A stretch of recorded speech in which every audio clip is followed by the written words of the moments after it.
মধ্যপ্রাচ্যে যুক্তরাষ্ট্র, ইসরায়েল ও ইরানের চলমান যুদ্ধ ক্রমেই আরও বিস্তৃত হচ্ছে। উত্তেজনাকর এই পরিস্থিতিতে নতুন করে আন্তর্জাতিক প্রতিক্রিয়া দেখা যাচ্ছে। হরমুজ প্রণালী চালু রাখার বিষয়ে এসেছে ভিন্ন প্রতিক্রিয়া।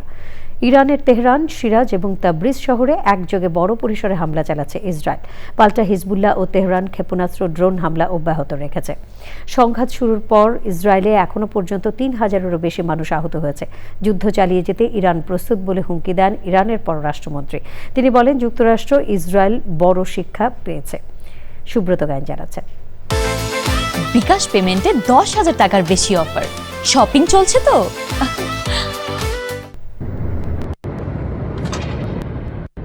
চলমান মধ্যপ্রাচ্য যুদ্ধ ক্রমেই বিস্তৃত আকার ধারণ করছে।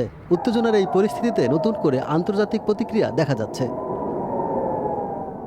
মার্কিন প্রেসিডেন্ট ডোনাল্ড ট্রাম্পের আহ্বানের পর ইউরোপের অন্যতম শক্তিশালী দেশ জার্মানি ও যুক্তরাজ্য জানিয়েছে তারা এই যুদ্ধে জড়াবে না।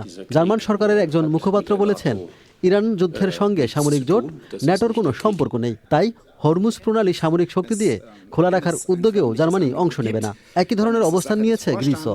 যুক্তরাজ্যের প্রধানমন্ত্রী কিয়ার স্টারমার বলেছেন, যুক্তরাজ্যের অগ্রাধিকার হচ্ছে ওই অঞ্চলে অবস্থানরত তার নাগরিকদের সুরক্ষা নিশ্চিত করা। এর আগে মার্কিন প্রেসিডেন্ট ডোনাল্ড ট্রাম্প আশা প্রকাশ করেছিলেন, গুরুত্বপূর্ণ এই জলপথ খোলা রাখতে ক্ষতিগ্রস্ত দেশগুলো যুদ্ধজাহাজ পাঠাবে এবং ন্যাটো এতে ভূমিকা রাখবে। তবে ইউরোপের এই অবস্থান যুক্তরাষ্ট্রের সেই প্রত্যাশায় বড় ধাক্কা হিসেবে দেখা হচ্ছে। এদিকে যুদ্ধের ময়দানে উত্তেজনা আরও বেড়েছে। ইসরায়েল জানিয়েছে তারা ইরানের তেহরান, সিরাজ, তাবরিজ, খুজেস্তান শহরে একযোগে বড় পরিসরে হামলা চালাচ্ছে। হামলায় বেশ কয়েকজন আহত হওয়ার কথাও জানিয়েছে ইরানি সংবাদ মাধ্যম। এছাড়া ইসরায়েলি সেনাবাহিনীর মুখপাত্র বলেছেন, ইরানে হাজার হাজার লক্ষ্যবস্তু রয়েছে। প্রতিদিন নতুন লক্ষ্যবস্তু চিহ্নিত করা হচ্ছে।